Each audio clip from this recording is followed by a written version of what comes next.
Bonjour tout le monde. J'aimerais ça ajouter un petit mot à ce que disait Solange. À travers les années, ce qu'on a vu se produire durant cette session de transfert, c'est qu'au début, c'était la petite équipe qui travaillait avec quelques enseignants et c'était la petite équipe qui m'entourait, qui faisait beaucoup les présentations. On a vu à travers les années un mouvement. Et maintenant, là, c'est surtout des enseignants qui parlent de leur pratique à d'autres enseignants. Et en ce sens-là, je pense qu'il y a là quelque chose d'assez unique au Québec présentement, en ce qui concerne une activité de développement professionnel. Parce qu'une session de transfert, c'est aussi une activité de développement professionnel pour toutes les personnes concernées. C'est l'occasion, et vous allez voir, c'est pour ça aussi que j'ai pensé la présentation de cette manière-là, de se donner une vue d'ensemble de où est-ce qu'on s'en va collectivement quand on est dans ER.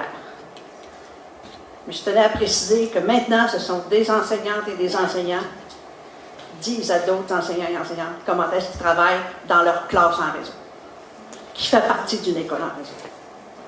Alors ça, c'est le mouvement qu'on a connu, je pense. Quand est-ce qu'on a fait la première session de transfert, José? On a 17 ans et plus, toi et moi, mais ça fait combien d'années? En 2003, mais il n'y avait que 3 commissions scolaires dans le projet à ce moment-là. Oui. C'est réduit. Oui, puis beaucoup de personnes du ministère à ce moment-là, on avait fait ça au ministère de l'Éducation. Alors, voyez-vous, c'est parti, la rencontre au ministère de l'Éducation, on a arrêté à un moment donné à l'Université Laval pour en faire une, et maintenant, on le fait directement dans les commissions scolaires. Et on va voir ce que l'avenir nous réserve par rapport à ça.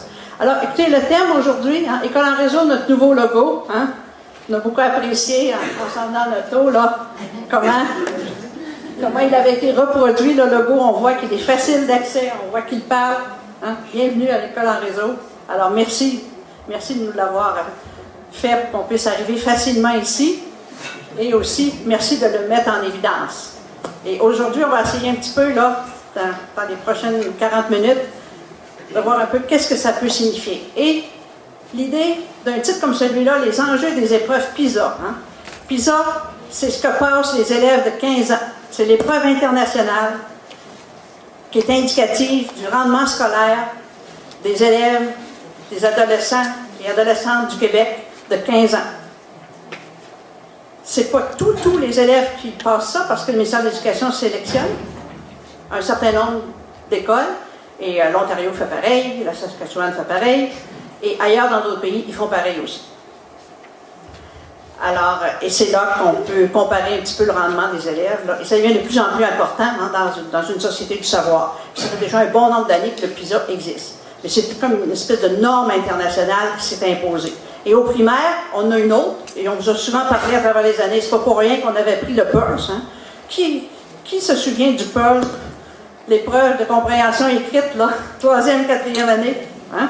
On a des personnes, on a fait une belle démonstration là-dessus. Hein. On a regardé ça de 2002 jusqu'à 2008, et on a vu une belle augmentation chez les élèves en termes de compréhension écrite. On les faisait écrire sur le KF, mais à travers cette écriture-là, il y avait besoin de lire, et on a vu une augmentation de la compréhension écrite. Ça réfère un peu là, aux données là, auxquelles, que mentionnait d'ailleurs Solange tout à l'heure.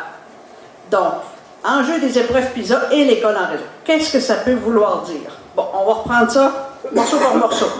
Alors, on y va, Solange, une première. Conseil supérieur d'éducation. Bon, hein, le Conseil supérieur d'éducation, lui, fait des avis régulièrement.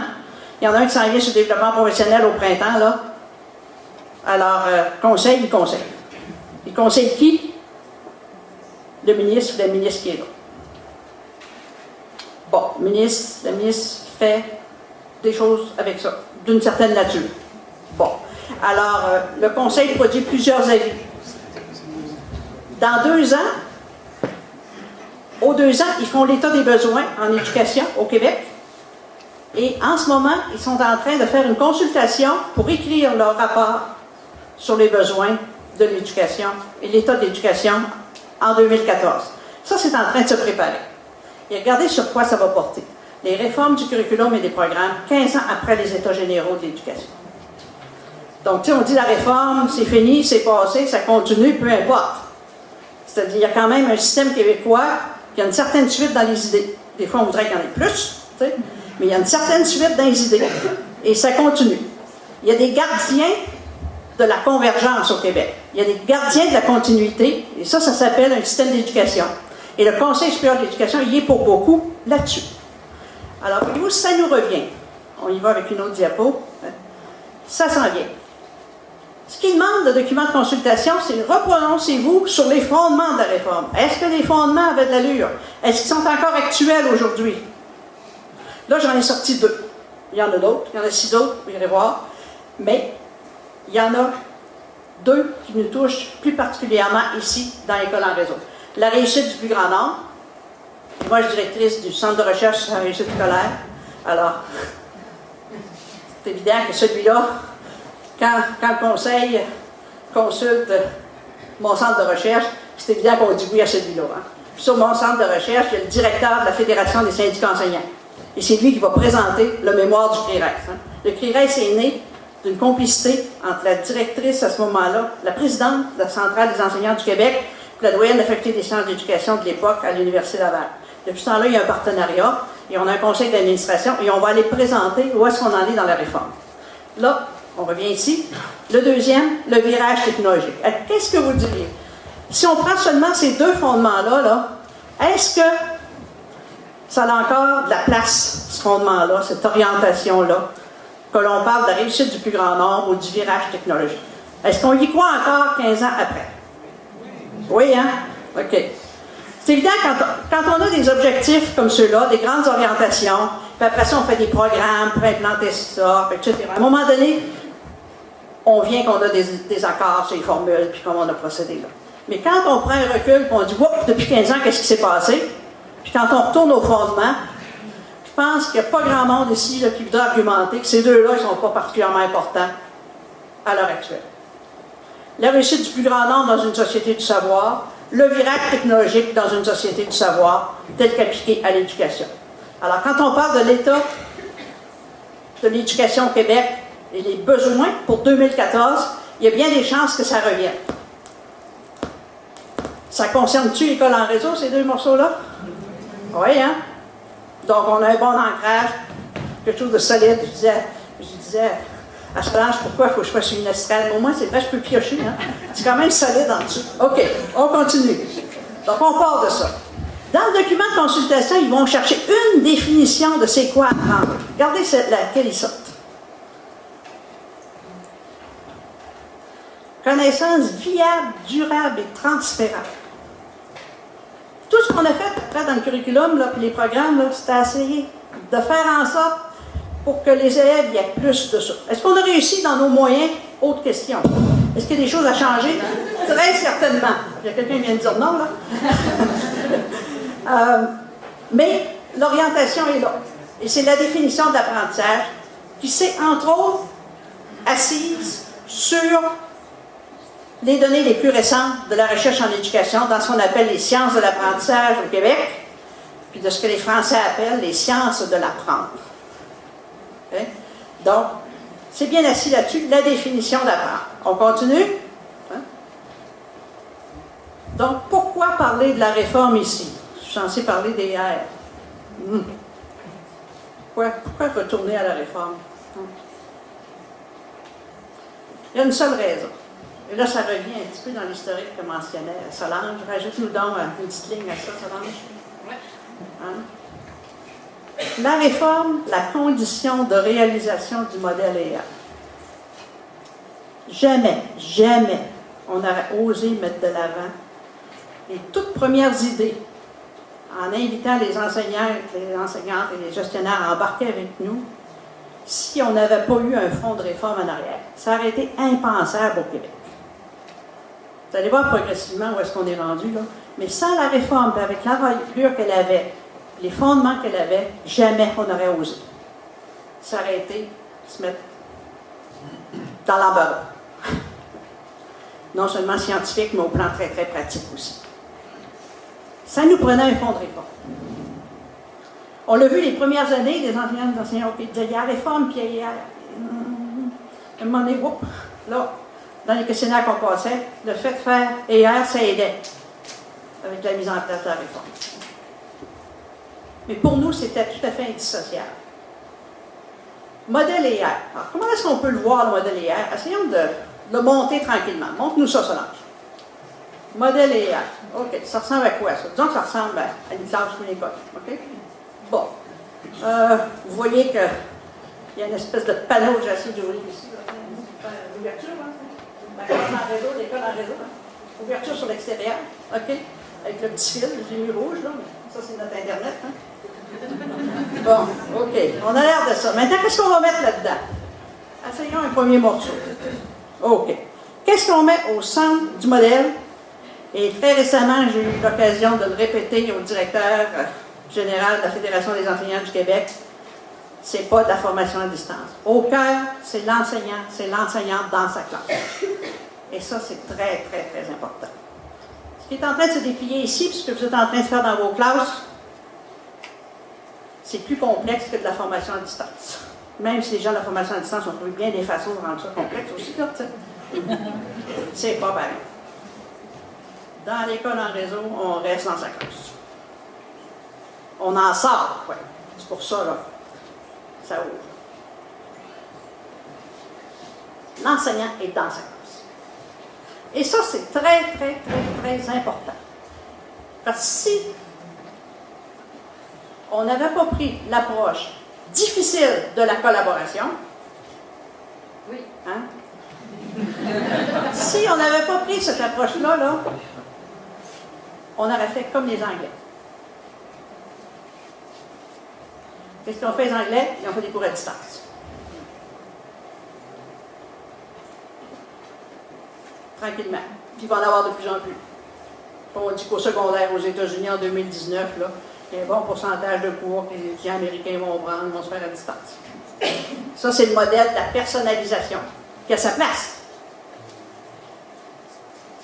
Mais où, à l'occasion,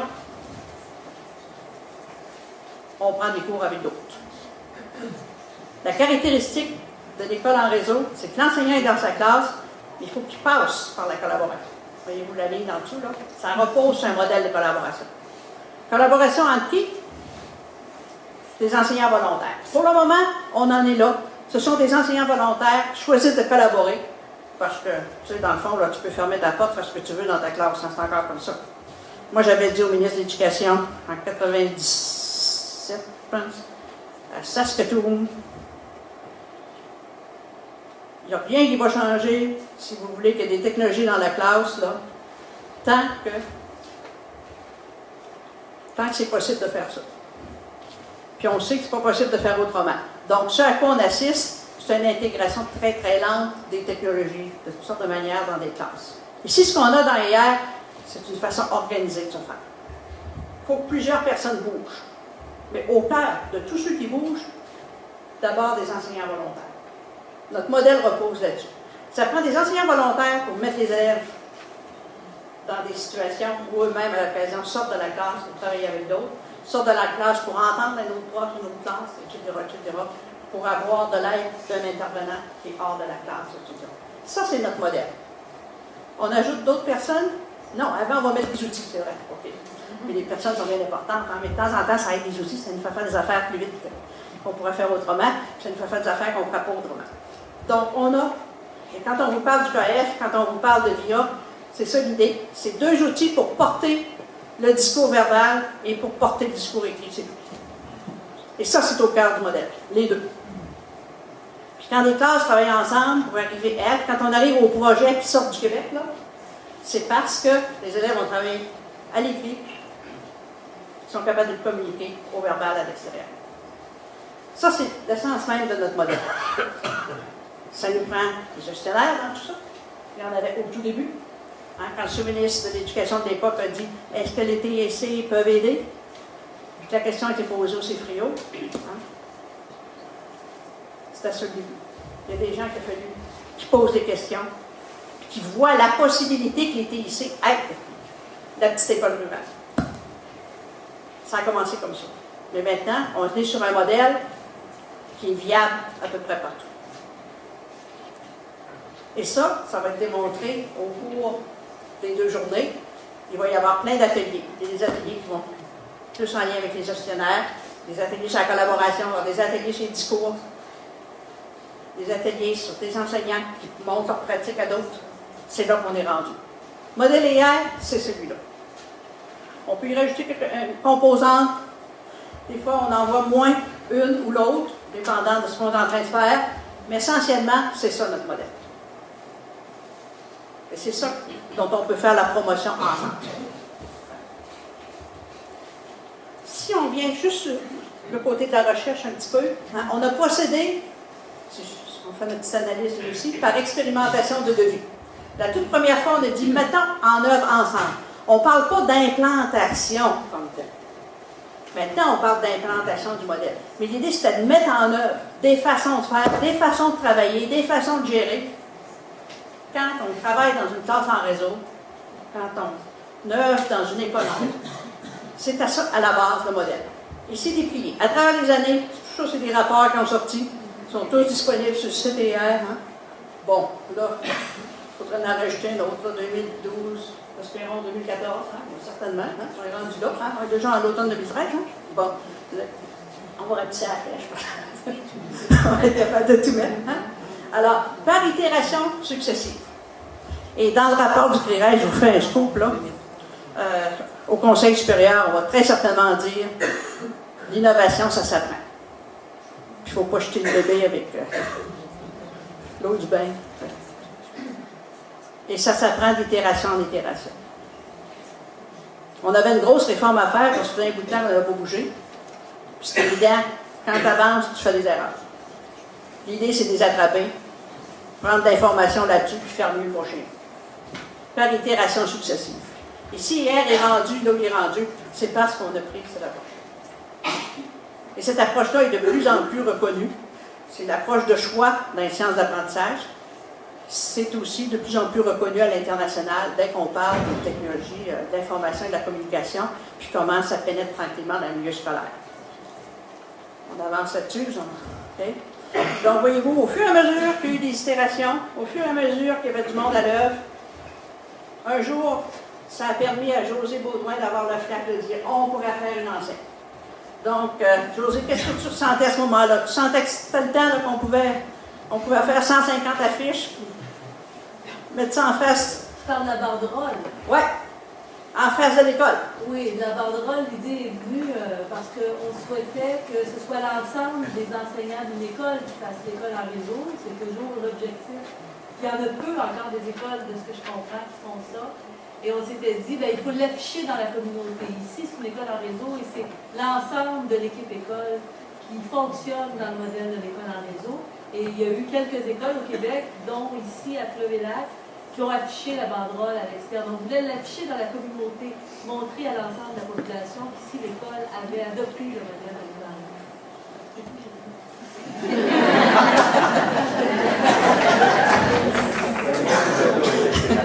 Il fallait déjà qu'il se passe assez de choses pour que José, elle ne se plante pas souvent. Elle a un bon fils. De sorte qu'elle a osé le suggérer à la fin d'une session. C'est à la fin d'une session de transfert que tu l'avais suggéré, non? Oui. Ouais, donc, ça nous a permis de se rendre là. On continue. Hein? Ça a permis aussi à des enseignants de s'asseoir avec Stéphane Allaire et Guy Lucignac et d'écrire un livre sur l'école en réseau. Là-dedans, il y a beaucoup de choses de collégiales sur les façons de faire. Donc, on en parle de ce qu'on fait dans l'école en réseau, mais on est capable de l'écrire aussi. Et il y a beaucoup de choses écrites aussi directement sur le site web. Hein? On est là. On continue. Ça permet autre chose aujourd'hui. Ce que vous voyez en haut, c'est Sancerre. Sensibilisation à l'école en réseau. Et vous avez cette fois-ci des gens de l'ACF, de l'Association canadienne d'éducation de langue française. Est-ce que vous êtes des gens de l'ACF? OK. Alors, eux ont déjà tout un programme d'échange entre provinces. Hein? Et puis maintenant, ER fait partie des possibilités. Donc, c'est un modèle maintenant, ER, et sensibilisation à l'école en réseau. C'est une façon de parler aux communautés francophones hors Québec, du modèle. Mais eux autres aussi, ils sont bien influencés par les Anglais, hein, ils sont minoritaires dans leur province. Et la formation à distance est bien populaire. Okay. Alors, voilà où nous en sommes. Et puis, il reste qui est associé à ça, il y a CFRIO bien sûr, puis il y a CETREC aussi, centre de transfert sur la réussite éducative. Donc, voyez-vous, on est en train de déployer tranquillement le modèle de ce qui se passe chez nous au Québec quand on fait AI. On continue. J'ai eu l'occasion justement d'en parler au sommet international sur les TIC en éducation qui s'est tenu à Washington la semaine dernière. Alors, voyez-vous le titre, hein? La recherche les stratégies de recherche, les stratégies informées par la recherche pour faire face aux défis de l'éducation dans un monde numérique en réseau. Hein? Alors, ça fait 3 fois. De manière précédente, en 2011, ça s'était tenu à Paris. Ça s'était tenu en Hollande en 2009. C'est le 3e qui se tenait. Mais imaginez-vous que c'était le 30 septembre, hein, à la bibliothèque du Congrès. On a commencé le soir. Qu'est-ce qui nous est arrivé le lendemain matin? Fermé. Fermé. Hein? Fait qu'on a pris l'autobus. Fait qu'imaginez-vous qu'on s'est ramassé à 15 000 en dehors de Washington, sur la ferme de George Washington, le premier président des États-Unis. C'est rendu, ça s'appelle Mount Vernon, maintenant c'est rendu, il y a des touristes qui vont là, mais imaginez-vous, pas d'Internet. Hein, pour vous dire que ça arrive n'importe où. Ça peut arriver encore, mais ça arrive de moins en moins souvent. Moi, ça faisait pas mal longtemps que ça ne m'était pas arrivé de ne pas avoir d'Internet. Ça fait bizarre. Mais enfin, et c'est arrivé au moment, justement, du sommet. Et les gens qui font les du sommet, là, ce sont des gens qui, en 2008, ont participé à un volume, il y a 2 tomes, ça fait pas de même, 500 pages, ça se vend à peu près 500 pièces. Il y a juste les bibliothèques qui achètent ça. Mais ça fait le point sur le déploiement des nouvelles technologies dans le monde de l'éducation pour le primaire et le secondaire à travers le monde. Avec la recherche qui est plus fine pointe là-dedans. Et le chapitre 1, regardez bien le titre, les implications de l'émergence de la société du savoir sur l'éducation. Vous ne trouvez pas que ça revient à nos 2 premiers fondements? Ils ont leur place, hein? Nos 2 premiers fondements de la réforme. Imaginez-vous où est-ce qu'on serait au Québec si on n'avait pas collectivement fait les États généraux, si on n'était pas arrivé à s'entendre sur des fondements comme ceux-là. Où est-ce qu'on serait? Quoi qu'on dise des embûches, quoi qu'on dise des efforts que ça requiert, quoi qu'on dise des mauvais coups, on a des choses solides ici. Et c'est tout à fait en lien avec ce qui se passe sur la planète. Les autres pays se posent exactement les mêmes questions, eux aussi, d'établir leurs fondements et de déployer leur propre virage technologique pour la réussite du plus grand nombre.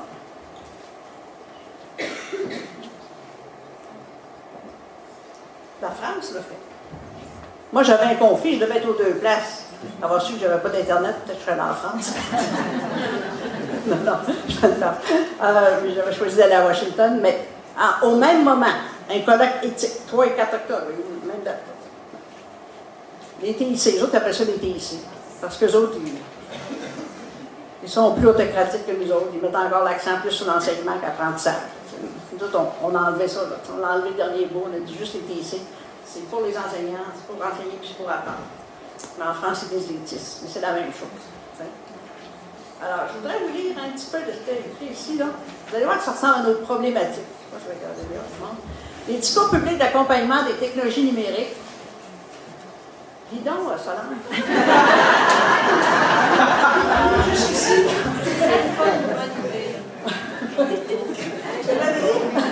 Non? C'est tout le dire. Qui a des bons yeux, là?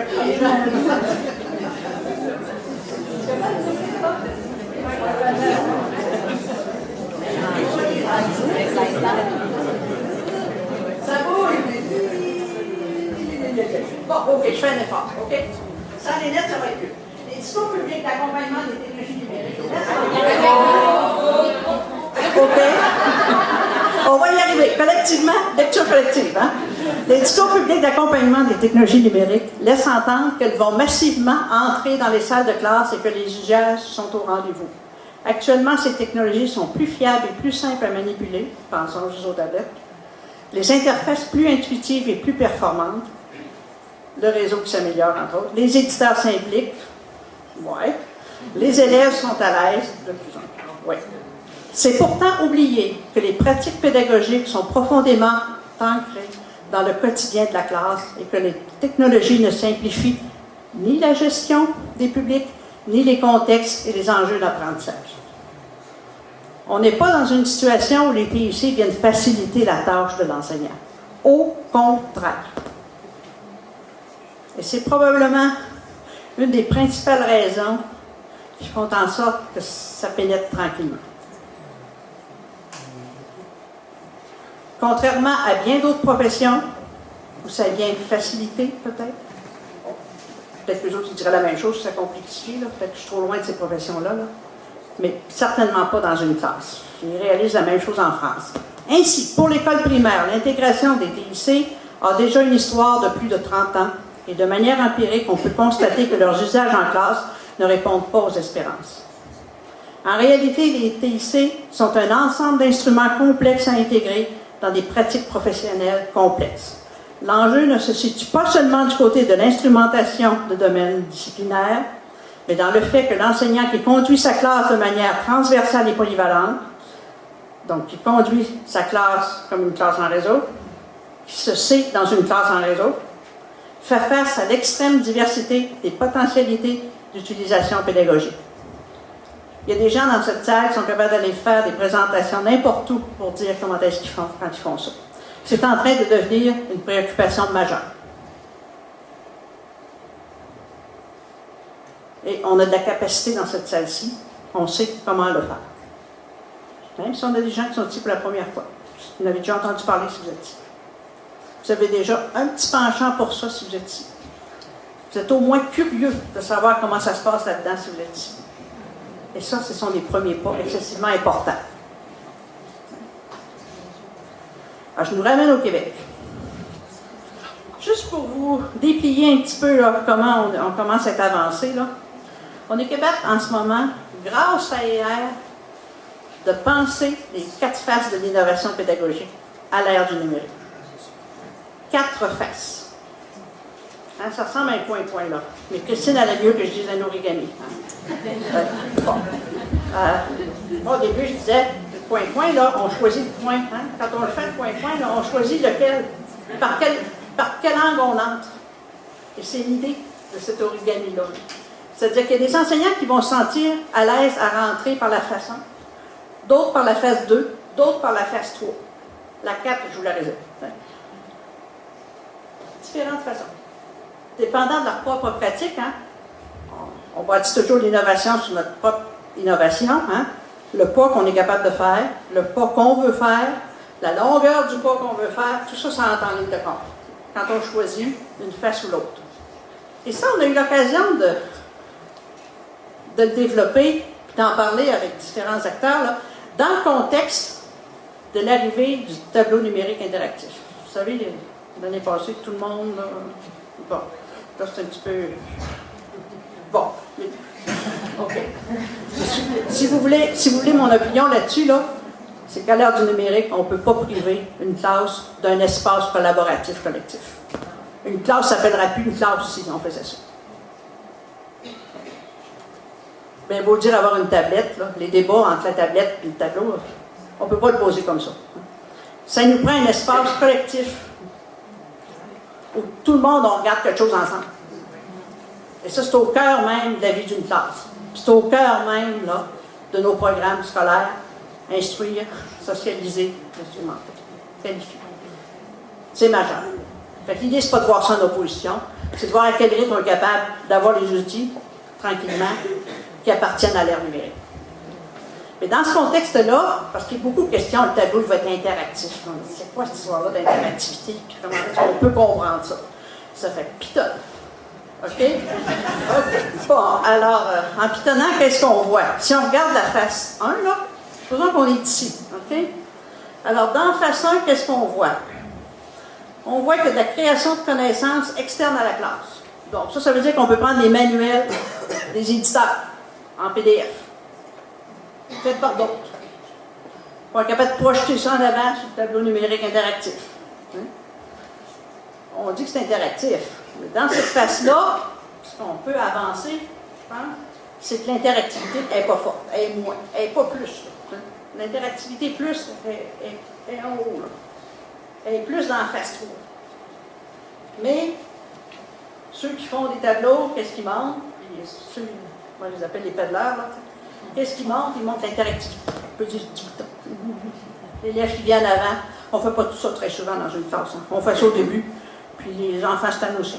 Mais au début, tout est beau. Hein.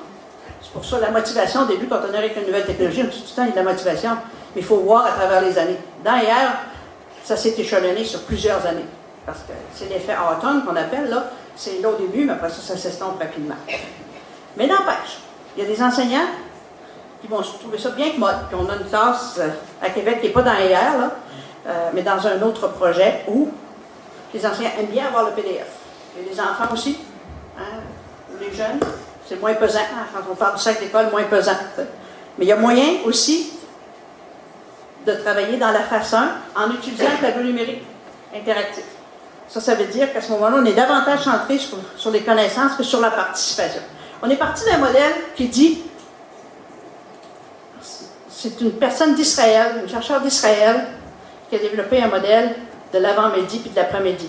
En anglais, ça dit bien. Acquisition métaphore puis participation métaphore. Deux métaphores. En disant que ce qui compose une classe, l'activité d'une classe, c'est des fois être en situation de faire acquérir des connaissances, on transmet, on instruit, puis d'autres fois être en situation de faire participer les élèves. Les deux étant indispensables pour l'apprentissage. L'apprentissage défini, comme on l'a défini un petit peu tout à l'heure, en référence au document du Conseil supérieur de l'éducation. Alors, ici, on est plus en acquisition de connaissances, on est plus en train de transmettre. La participation est moindre. Mais cette face-là est tout à fait importante. Et souvent, on est dans cette face-là. On pourrait être aussi dans une deuxième face, ici.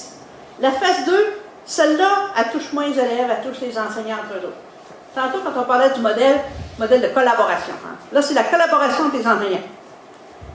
Parce que la façon dont de plus en plus les élèves sont capables d'utiliser un ordinateur, un enseignant tout seul n'est pas capable de suivre pour faire toutes les ressources. On a un passage obligé à la collaboration. D'ailleurs, au plan international, ça s'est développé comme ça dans le monde du commerce. Hein. C'est-à-dire la collaboration locale pour être capable de compétitionner à l'extérieur. Là, on a des outils de collaboration pour être capable juste de produire ce qu'il faut pour nos élèves. Quand on parle de différenciation pédagogique, il y a des possibilités énormes qui s'ouvrent de ce côté-là. Mais développer ensemble. Hein. C'est quoi la différence entre le Web 2, le Web 1 et le Web 2? Hein? Le Web 1, c'est la façon. On prend des choses que d'autres ont fait. Les quelques-uns qui avaient accès à un serveur à ce moment-là, qui déposait du matériel, on allait voir ce qu'il avait mis. On le prend. Ici, on a les réseaux sociaux. La phase 2, hein, on parle de réseaux sociaux, mais plus fondamentalement, ça fait quoi? C'est que ça permet à l'utilisateur de mettre du contenu sur Internet. Ça démocratise l'accès à un serveur pour mettre du contenu. On peut mettre Twitter là-dedans, on peut mettre les forums de discussion là-dedans, etc., etc. C'est ça la distinction importante entre le Web 1 et le Web 2. Dans le Web 1, c'est une petite gang qui avait accès à des serveurs. Vous vous souvenez, là, quand vous faisiez la page web de votre école, là, je l'ai envoyé ça à quelqu'un là, qui était pour le mettre sur le site. Bon, peut-être encore comme ça, il y a certaines stratégies, ça dépend de la nature du site. Mais on est aussi capable de communiquer avec d'autres directement.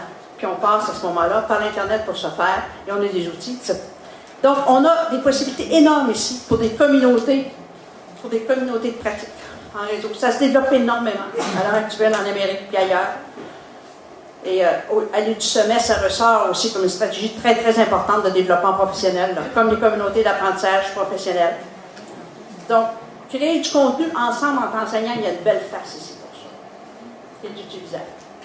Vous allez me dire que ça a à voir avec le tableau numérique interactif. Bon, peut-être des fois qu'on s'en sert, mais pour faire ici, on peut très bien avoir un projecteur, ça va suffire pareil. Mais dans un modèle des 4 phases de l'innovation pédagogique, celui-ci a tout à fait sa place. Vous allez me dire, oui, ER, bien ER est plus là, quand on parle de collaboration. Quand on parle de collaboration, oui, on collabore? Oui, on collabore pour le mieux. Ah oui? Hein? OK. Quand on parle de collaboration, on est ici. OK? Collaboration entre enseignants pour faire des activités, pas pour faire du contenu, pour faire des activités de collaboration entre les élèves. Et là, on a une interactivité beaucoup plus forte. Alors écoutez, on continue, on va y faire plus vite. Voyez-vous ici, interactivité du monde plus, on l'a déjà couvert. On continue. Dans l'autre sens aussi, création. Ici, on prend les connaissances qui existent chez les autres, qui sont capables de nous envoyer par Internet. Ici, on crée nos affaires. Et on est capable de les envoyer à d'autres aussi. On continue. OK? Alors, voyez-vous, on a ici le modèle complet, axé sur les connaissances et les habilités attendues au 21e siècle. Et là, on arrive au PISA. RPC, résolution de problèmes en collaboration. En voici la définition, et c'est ça la nouveauté du PISA 2015, ça va être évalué systématiquement. Ça, c'est dans 1 an et demi. C'est proche. Une chance qu'on a commencé une réforme, même si des fois on n'est pas rendu aussi loin qu'on le voudrait dans les classes. Ça, c'est une pente au bout du nez. C'est à ça qu'on va comparer les élèves du Québec avec les élèves d'ailleurs. La compétence à résoudre des problèmes en collaboration renvoie à la capacité d'un individu à s'engager effectivement dans un processus dans lequel 2 agents ou plus tentent de résoudre un problème en partageant leur compréhension et leurs efforts pour en venir à une solution et en mettant en commun leurs connaissances, leur savoir-faire et leurs efforts pour atteindre cette solution. Alors, qu'est-ce que vous faites quand vous faites travailler les élèves sur le KF? On est là. On continue. Hein? Ici, vous avez toute la matrice de la résolution du problème. Prenez pas de notes, on va vous mettre ça sur le site web. Hein? Explorer, comprendre ce que ça veut dire, se représenter et formuler, planifier, exécuter, monitorer, réfléchir, hein? Développer une compréhension partagée sur un problème. Pourquoi on vous arrive toujours avec des résultats de recherche, des questions qu'on pose? Pourquoi on part du questionnement attentif? Pourquoi il y a des ateliers là-dessus? C'est ça qu'on veut dire. Entreprendre des actions pour résoudre un problème, même chose ici. Établir et maintenir l'organisation de l'équipe, hein? Tout le travail que vous avez à faire à ce niveau-là, le travail que les élèves ont à faire aussi. Ça fait partie des nouvelles habilités attendues dans la société du savoir, au plan de la résolution de problèmes en collaboration. On continue? Ils ont détaillé beaucoup. On part des connaissances antérieures, hein? On part des caractéristiques des élèves et des habilités de collaboration, mais arrêter un problème en commun, expliquer, coordonner, argumenter, des habilités de résolution de problèmes, se représenter, formuler, comprendre. On a tellement insisté sur comprendre en profondeur certaines questions, et ça continue comme ça. Alors voyez-vous, c'est un document de 100 pages sur le site de l'OCDE qui alimente présentement, et la recherche dans le document de 100 pages d'une revue de littérature très importante, là, qui alimente ceux qui sont en train de préparer l'instrument du PISA. On continue. Voici l'outil à la 6e et la 7e étape. Bon, c'est évident que si vous avez dit comment est-ce qu'ils vont faire pour travailler sur le KF, comment est-ce qu'on va faire pour les évaluer, comment ça va faire partie d'un test international, on n'est pas là encore. La recherche n'est pas rendue là, puis la pratique n'est pas rendue là. Par contre, ils l'ont simplifié. Le test en question, ça c'est un exemple, ce ne sera pas nécessairement celui-là, mais ça va être du même genre. Hein? L'élève va travailler avec un agent intelligent, un robot. Et la tâche, c'est que les deux vont devoir s'entendre pour identifier les conditions de survie des poissons dans l'aquarium. Puis des fois, le petit robot il va être intelligent, puis d'autres fois, il va être cabotin. L'élève, il va falloir qu'il fasse la différence. Il va falloir qu'il s'entende, hein, par une voie de clavardage. Alors, le prochain KF, hein, on inclut un clavardage dedans. Et on inclut un clavardage qui va être en lien avec aussi les notes quand ils continuent de développer sur le KF. Ça, l'année prochaine, on va en parler beaucoup. Alors, voyez-vous, on est rendu là. C'est ce qui s'en vient sur la scène internationale. On continue. Octobre 2013. En France, les générations numériques, les enfants mutants, ils jouent aux tablettes à l'âge de 2 ans. Est-ce qu'on va être confronté à des enfants mutants? Donc, il n'y a pas juste ici qu'on se pose ces questions. C'est dans le monde francophone. On est rendu là, c'est ce qu'on fait. Et les 2 jours qu'on va passer ensemble nous permettent d'avoir un discours face à ce que je viens de vous présenter. Alors, vous êtes parmi les gens au Québec qui en avaient le plus à dire là-dessus. de par vos propres pratiques dans vos classes, et bravo pour ça. Alors c'est pour ça que ça m'amène à dire que les enjeux du PISA 2015 sont là et qu'IR est en avance là-dessus. Bravo.